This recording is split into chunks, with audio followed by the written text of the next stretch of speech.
پڑھیں گے تو چلے گا. اگر یہ پڑھ لیتے ہیں تو اللہ تعالیٰ کی حفاظت میں وہ عورت یا مرد ہو جاتے ہیں. شام کا وقت ہے, اگر یہ بھی شام کے وقت اللہ کے نبی صلی اللہ علیہ وسلم نے ایک دعا سکھائی, اعوذ بکلمات اللہ التامات من شر ما خلق. بہت آسان دعا ہے, بڑی دعا نہیں ہے.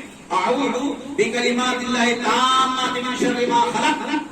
اگر اس دعا کو پڑھ لیا ہے, اللہ کے نبی صلی اللہ علیہ وسلم نے فرمایا کہ اس کے اوپر کوئی بھی موذی جانور حملہ نہیں کر سکتا. ایک شخص تھا جس کو جو بچھو نے کاٹ لیا تھا, اللہ کے نبی صلی اللہ علیہ وسلم کے پاس آیا کہ اللہ کے نبی نے یہ بچھو نے ڈنک مار دیا ہے, تو کہا اما کرا تھا, کیا تم نے یہ دعا نہیں پڑھی تھی اعوذ بکلمات اللہ التامات من شر ما خلق؟ کہا کہ نہیں, میں نے یہ دعا نہیں پڑھی. کہا اگر یہ پڑھ لیا ہوتا تو یہ اللہ کے حکم سے یہ بچھو کے میں ڈنک نہیں مارتا.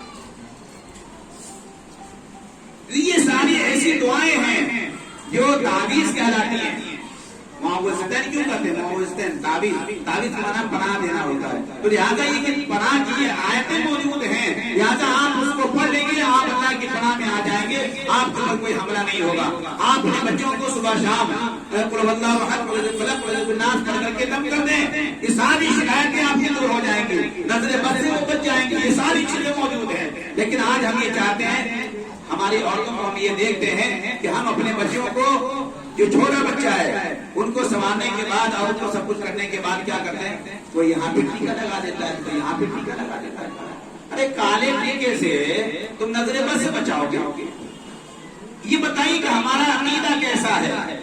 یہ ہمارا عقیدہ جو ہے غلط عقیدہ ہے, جس کی وجہ سے یہ چیزیں ہو رہی ہیں, ورنہ صحیح عقیدہ. تو انہی چیزوں کو سیکھنے کے لیے میں نے یہ سوچا ہے کہ ایک ٹولہ بنا دیا جائے کہ امید نگر ہے, وہاں پر جو ایک پروگرام رکھا جائے, ہفتے میں 15 دن میں وہاں پر ایک پروگرام ہو جہاں پر ایک عورت جائے اور ان کی نیجی مسائل کو سنیں. ان کے اندرونی مسائل بھی کچھ ایسے ہوتے ہیں جو مردوں سے نہیں پوچھ سکتے, ان کو نہیں سوال کر سکتی ہیں یا کرنے میں شرماتی ہیں. تو لہٰذا یہ کہ وہ عورت سے پوچھ کر کے اپنے معلومات کر سکتی ہیں. اسی طریقے سے یہاں پر ان کے اندر ہے کہ بھائی یہاں کی عورتیں جو جمع ہو جائیں, کہیں اکٹھا ہو جائیں, اور کسی گھر کے اندر اب ہر عورت ہر علاقے میں نہیں جا سکتی ہے, تو ایک کام کیجیے کہ یہاں پر ایک مرتبہ ہو گیا, کبھی دوسری علاقے کے اندر رکھ دیجیے کہ گھر کی جو عورتیں وہاں پر جمع ہو جائیں.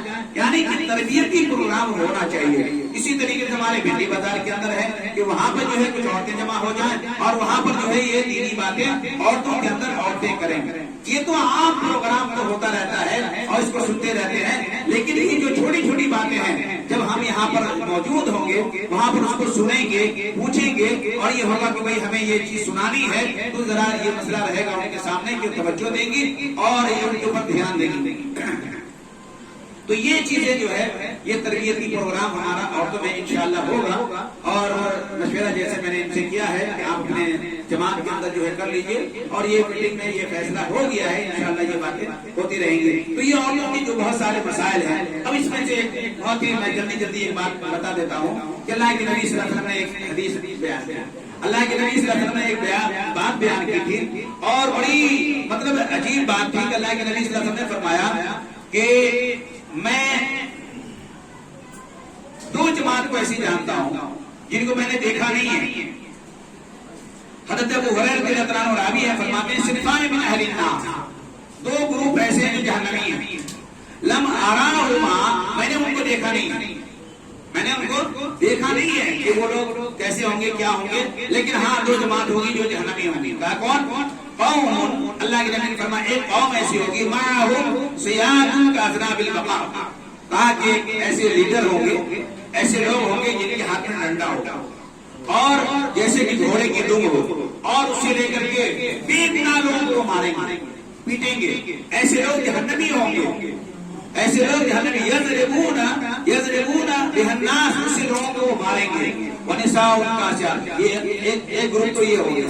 دوسرا گروپ, اور وہ گروپ ہمارا مقصد ہے آج, کیا ہے وہ دوسرا گروپ؟ ونساء کاسیات عاریات مائلات ممیلات. اللہ کے نبی صلی اللہ علیہ وسلم نے فرمایا کہ ایسی عورتیں ہوں گی جو میں نے ابھی دیکھا نہیں, ہمارے زمانے میں عورتیں نہیں ہیں, اللہ کے نبی کے زمانے میں ایسی عورتیں نہیں تھی. اللہ کے نبی فرماتے ہیں کبھی تو میں نے دیکھا نہیں ان عورتوں کو, لیکن ایسی عورتیں ہونے والی ہیں. کیا ہونے والی, ان کی صفات کیا ہوں گی؟ اللہ کے نبی صلی اللہ علیہ وسلم نے فرمایا کہ جو عورتیں قاسیات عاریات, کپڑا پہنے ہوئی ہوں گی, ننگی ہوں گی, کپڑا پہنی ہوئی ہوگی, ننگی ہوں گی. یعنی ان کے کپڑے ایسے باریک ہوں گے کہ وہ سارے ان کے سطر دکھ رہے ہوں گے. ایک بات. دوسری بات یہ کہ ان کے چست اتنے کپڑے ہوں گے کہ ان کے جو اتنے نشیب و فراز ہیں بدن کے حصے ان کی ساری چیزیں نظر آ رہی ہیں ایسے کپڑے. اسی لیے اللہ تعالیٰ نے کہا کہ یدنین علیہن من جلابیبہن، جب عورت نکلے تو اپنے اوپر جلباب لٹکا لے تاکہ ان کا اونچ نیچ کچھ پتہ نہیں چلے. تو لہٰذا اللہ کے نبی نے فرمایا کاسیات عاریات، کپڑا پہنے ہوگی لیکن ننگی ہوگی، مائلات ممیلات، اور وہ باہر نکلے گی اتنے نخرے سے کہ مائلات دوسروں کو مائل کرنے والی ہوگی اپنے طرف، ممیلات اور خود ان کی طرف مائل ہونے والی ہوگی. ایسی عورتیں ہوں گی کہ وہ اپنے طرف مردوں کو مائل کریں گی اپنے بناؤ سنگار سے، اپنے پہناوے سے اور اپنے چال چلن سے. اس لیے اللہ تعالیٰ نے کہا کہ چلو زمین کے اوپر تو تمہاری چال چلن کے اندر جو ہے بہت زیادہ سختی نہیں ہونی چاہیے، بالکل ایسے جاؤ کہ لوگوں کو پتہ نہیں چلے. تو لہٰذا یہ کہ کہا اللہ نے میں کہ وہ مائل ہونے والی ہوں گی اور اپنی طرف لوگوں کو مائل کرنے والی ہوں گی. رؤوسہن کأسنمۃ البخت المائلہ، اور ان کے سر کے جو بال کی بناوٹ ایسی ہوگی کہ وہ بڑے اونچے طریقے سے بال باندھیں گی، جیسے کہ اونٹ کے کوہان ہوتے ہیں اس طریقے سے اونچے اونچے بال باندھیں گی وہ، اور لوگ دیکھ کر کے ان کی طرف مائل ہوں گے. تو ہوگا کیا اگر ایسی عورت ہوگی تو ان کا معاملہ کیا ہوا؟ اللہ کے نبی صلی اللہ علیہ وسلم فرمایا لا يدخلن الجنہ، ایسی عورت ہرگز وہ جنت میں داخل نہیں ہوگی. اور کیا ہوگا؟ ولا یجدن ریحہا، اور بلکہ وہ تو جنت کی خوشبو کو بھی نہیں پائیں گے، وہ جنت کی خوشبو کو بھی نہیں پائیں گے. وَإِنَّ رِيحَهَا، جبکہ جنت کی خوشبو جو ہے وہ پائی جائے گا. یوجد، اللہ کے نبی صلی اللہ علیہ وسلم نے فرمایا کہ ان کی جو جنت کی جو خوشبو ہے وہ پائی جائے گی کہاں؟ یعنی کہ من مسیرت کذا و کذا، اتنی دور سے. اس حدیث میں وضاحت نہیں کتنی دور سے، لیکن جو دوسری حدیث ہے کہ من مسیرت 500، یعنی کہ 500 سال کی مسافت، اتنی دور سے وہ خوشبو آ رہی ہوگی جنت کی. 500 سال آدمی چل کر کے چلتا رہے کتنا دور جائے گا؟ تو 500 سال کی مسافت کی دوری سے وہ خوشبو آئے گی جنت کی. وہ خوشبو کی جنت بھی اس کو نہیں ملے گی، جنت کی خوشبو اس عورت کو نہیں ملے گی جو اس طرح کی عورتیں ہیں جو اپنے بازاروں کے اندر چلتی ہیں. اور ایک نصیحت جو اللہ تبارک و تعالیٰ نے مردوں کے لیے کیا ہے کہ اللہ تعالیٰ نے کہا مردوں سے کہ اے مردوں کی جماعت سن لو، قل للمؤمنین یغضوا من ابصارہم، مومنوں کی جماعت تم بھی باہر نکلو تو اپنی نظر نیچے کر کے نکلا.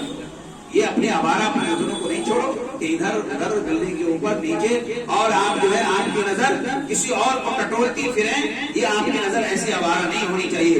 وَيَحْفَظُوا فُرُوجَهُمْ، اپنی شرمگاہ کی حفاظت کرو. ذَلِكَ أَزْكَىٰ لَهُمْ، تمہارے لیے یہ چیز بہت بہتر ہے. إِنَّ اللَّهَ خَبِيرٌ بِمَا يَصْنَعُونَ، اور تم جو بھی کرتے ہو اللہ کو معلوم ہے، تمہارے دل میں کیا ہے اللہ تبارک و تعالیٰ کو علم ہے. اب یہ بات کہہ کر اللہ نے نہیں چھوڑا، اتنی بات کہہ دیا تو عورتیں بھی اس کے اندر آ جائیں گی، لیکن اللہ تعالیٰ نے اور کہا وَقُلْ لِلْمُؤْمِنَاتِ يَغْضُضْنَ مِنْ أَبْصَارِهِنَّ وَيَحْفَظْنَ فُرُوجَهُنَّ. اللہ تعالیٰ نے کہا کہ اے عورتوں کی جماعت تم بھی سن لو، اے مومنوں کی مومنہ عورتیں تم بھی سن لو، یغضضن من ابصارہن، تم بھی اپنی نگاہوں کو نیچے کر کے چلو. باہر نکلنا پڑے تو اپنی نگاہیں نیچے رکھو. وَيَحْفَظْنَ فُرُوجَهُنَّ، اپنی شرمگاہ کی حفاظت کرنا. اور وَلَا يُبْدِينَ زِينَتَهُنَّ، اور یہ کہ اپنے سے وہ زینت کو ظاہر ہونے مت دینا. الا ما ظہر منها، ہاں یہ کہ چلتے ہوئے اگر کچھ ظاہر ہو گئی ہو تو اس کی بات الگ سی ہے، اللہ تعالیٰ اس کو معاف کر دے گا. وَلْيَضْرِبْنَ بِخُمُرِهِنَّ عَلَى جُيُوبِهِنَّ، اور جب باہر نکلو تو اپنے اوپر خمر کہتے ہیں دوپٹے کو، لہٰذا یہ کہ اپنا دوپٹہ جو ہے یا جو جلباب آیا اس میں تشریف، جلباب کو لٹکا لیا کرو اپنے اوپر. اور جیوبہن کہتے ہیں گریبان، یہاں تک وہ آپ کا جلباب لٹک کر کے کہاں تک؟ یہاں تک آئے گا. تو آج وہ جو دوپٹہ آتا ہے گردن میں لپیٹ لیتے ہیں یا جہاں تک مان لیتے ہیں، یہاں تک نہیں. جب باہر نکلے وہ جلباب یہاں تک آنا چاہیے، پردہ بھی ہونا چاہیے اور نیچے لٹکنا چاہیے. من جیوب، اللہ نے قید لگا دی ہے جیوبہن. وَلَا يُبْدِينَ زِينَتَهُنَّ، اور اپنی زینت کو جو ہے آپ ظاہر نہیں کریں گے، آپ اپنی زینت کو ظاہر نہیں کریں گے الا یہ کہ جو ہے جہاں پر آپ کے وہ جہاں پر کہ آپ کے جو ہے جو محرم لوگ ہیں، جیسے آپ کا شوہر موجود ہے تو ٹھیک ہے وہاں پہ ظاہر ہو سکتا ہے باپ موجود ہے, بھائی موجود ہے, بھتیجا موجود ہے, بھانجا موجود ہے, ایسے موجود ہے, یا یہ کہ جو ہے اگر بہت بوڑھے مرد ہیں اگر وہاں پہ آپ نے پردہ نہیں کیا ہے تو کوئی بات نہیں ہے, وہ گھر کے لوگ ہیں چلے گا. اسی طریقے سے اگر یہ کہ چھوٹے چھوٹے بچے ہیں جن کی خواہشات ابھی ابھی نہیں ہے تو ان بچوں کے سامنے بھی اگر آپ جو ہے زینت کو آپ چھپاتے نہیں ہیں تو بھی چلے گا. یہ اللہ تعالیٰ نے پورا ڈیٹیل سورہ نور کے اندر ذکر کر دیا ہے. سورہ نور کو پڑھیں, وہاں پر آپ کو یہ ساری چیزیں ہم کو مل جائیں گی. تو یہ بہت ساری چیزیں تھیں جو ہمارے لیے عمل کی ضرورت ہے, مردوں کو بھی اور عورتوں کو بھی, اور ضرورت ہے ہمارے نوجوان مردوں کو ان باتوں پر دھیان دینے کی, اس لیے کہ نوجوان کے اندر زیادہ کمیاں پائی جاتی ہیں اور ہر آدمی کو اپنے گروپ کے, اپنے فیملی کے اوپر, اپنے گھر کے اوپر دھیان دینے کی, چاہے وہ اپنی بیوی ہو, چاہے وہ بیٹی ہو, چاہے وہ اللہ کے نبی صلی اللہ علیہ وسلم نے فرمایا کہ 3 لوگ ایسے ہیں جو جنت میں نہیں جائیں گے, 3 لوگ جنت میں نہیں جائیں گے. کہیں پر کہا کہ اللہ تبارک تعالیٰ ان کے اوپر نظر رحمت نہیں کرے گا, تو ان میں سے ایک وہ لوگ ہیں دیوس لوگ جو ہیں جو اللہ تبارک اللہ کے نبی صلی اللہ علیہ وسلم نے فرمایا کہ جنت میں نہیں جائیں گے بلکہ اللہ تعالیٰ ان کی طرف نظر رحمت بھی نہیں کرے گا. ایک تو والدین کا فرمان ہے جو والدین کی فرمانی کرتا ہے, والدین کا کبھی ذکر آئے گا تو کریں گے, لیکن ایک وہ ہے جو ہمیشہ شراب پینے والا ہو, ایک وہ ہے دیوس کہتے ہیں جو مرد اپنی بیوی کو, اپنی بیٹی کو, اپنی بہن کو ننگا لے کر کے باہر بازار میں جاتا ہے, یعنی اس کے اوپر دوپٹے نہیں ہے, اس کے اوپر جو ہے جلباب نہیں ہے, یعنی کہ برقعے آج کے دور میں کہہ لیجیے برقعے پہن کر کے نہیں جاتی ہیں, پردے میں نہیں جاتی ہیں, تو وہ آدمی دیوس ہے. دیوس کس کو کہتے ہیں؟ دیوس کہتے ہیں اس آدمی کو جو اپنی بیوی کو بھاڑے پر لگا دیتا ہے. دیوس کہتے ہیں اس آدمی کو جو اپنی بیوی کو بھاڑے پہ لگا دیتا ہے, اپنے بہن بیٹی کو بھاڑے پہ لگا دیتا ہے, اس سے پیسے حاصل کرتے ہیں. آج دنیا میں ایسے معاملات چل رہے ہیں. تو لہٰذا اللہ کے نبی صلی اللہ علیہ وسلم نے فرمایا دیوس ہے وہ آدمی, دیوس ہے وہ آدمی اس بھاڑ کھانے والے آدمی کی طرح ہے جو اپنی بیوی کو, اپنی بیٹی کو, اپنی بہن کو وہ بازار میں ننگا لے کر کے جاتا ہے. تو یہ مرد بھی خیال رکھیں, یہ نوجوان خیال رکھیں. اور آج ہمارا معاملہ یہ ہوتا ہے کہ جو ہم سے وہ زینت کی چیز لے کر کے آتے ہیں نا, عورتیں اپنے گھر میں اپنے شوہر کے سامنے نہیں کرتی ہیں بلکہ کر کے باہر نکلتی ہیں تاکہ لوگ دیکھیں اور کہیں کہ فلاں, ارے یہ کون ہے, یہ فلاں کی بیوی ہے, یہ فلاں کی بیٹی ہے, یہ فلاں کی, وہ نام لے کر کے ان کو چین کر کے. حضرت سودا لگبھگ جو ہے پڑھا کی آیت جب نازل ہوئی تو ایک مرتبہ نکل رہی تھی تو انہوں نے ایک چادر لٹکا لیا تھا اپنے اوپر, تو حضرت عمر رضی اللہ تعالیٰ عنہ نے کہا کہ میں نے پہچان لیا, میں نے پہچان لیا. کہنے کا مطلب یہ تھا کہ آپ کا یہ ایسا نکلنا جو ہے آپ ایسے نہ نکلیں کہ جس سے لوگ پہچان جائیں بلکہ اپنی پہچان کو. اور اسی لیے میں یہ کہتا ہوں کہ عورتوں کو جو ہے ہمیشہ ایک نقاب لگا کر نہیں نکلنا چاہیے, ہمیشہ ایک طرح کا نقاب, یا جس میں کچھ فیشن والے نقاب آتے ہیں تو وہ نکال اگر آپ لگا کے نکلیں گی تو ہمیشہ لوگ یہ کہیں گے یہ فلاں کی عورت ہے, کیونکہ ایک دن نہیں پہچانیں گے دوسرے دن پہچان جائیں گے اور ہمیشہ وہ دیکھیں کہ ہاں یہ. تو آپ جو اپنے نقاب کو بھی اس طرح سے رکھیں کہ تاکہ لوگ آپ کو پہچانیں, ایسا سادہ نقاب ہو کہ وہ سب کے اندر مکس ہو جائے اور یہ لوگ پہچانے نہیں کہ یہ کیسا نقاب ہے. تو مرد کو بھی چاہیے کہ اپنے گھر کا خیال رکھے اور عورت کو بھی چاہیے کہ خود اپنا خیال رکھے. مرد اگر خیال نہیں رکھتا ہے تو مرد اس کا ذمہ دار ہے, عورت کو چاہیے کہ خود اپنا خیال رکھے. اگر عورت نہیں ذمہ خیال رکھی ہے تو عورت کو پکڑی جائیں گی. باتیں بہت ساری تھی, بہت ساری کرنی تھی, لیکن ٹائم چونکہ بہت نہیں ہے اور معاملہ یہ ہوتا ہے کہ جب یہ باتیں ہوتی ہیں تو یہ ساری باتیں نکل جاتی ہیں. اللہ تعالیٰ سے دعائیں کہ اللہ تعالیٰ ہم سب کو یہ سب جو جتنی باتیں کہی گئی ہیں ان کو سننے اور سمجھنے اور سمجھ کر کے اس پہ عمل کرنے کی توفیق عطا فرمائے, اور اللہ تعالیٰ ہم سب کو کہنے سننے سے زیادہ عمل کرنے کی توفیق عطا فرمائے. ہم سب کو سچے دین پہ عمل کرنے کی توفیق عطا فرمائے اور سچے راستے پہ چلنے کی توفیق عطا فرمائے.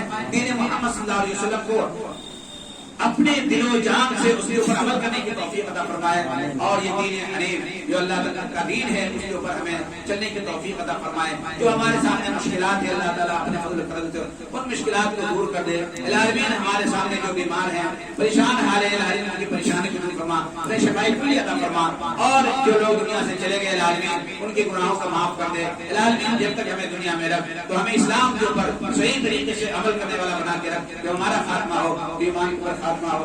ربنا تقبل منا انك انت السميع العليم وتب علينا انك انت التواب الرحيم واخر دعوانا الحمد لله رب العالمين. جزاك الله خير الجزاء. আমাদের শেখ আব্দুল্লাহ সালাফি সাহেব জি কথাটা বললেন সব সহি হাদিস কোরআন বলে, আর আমি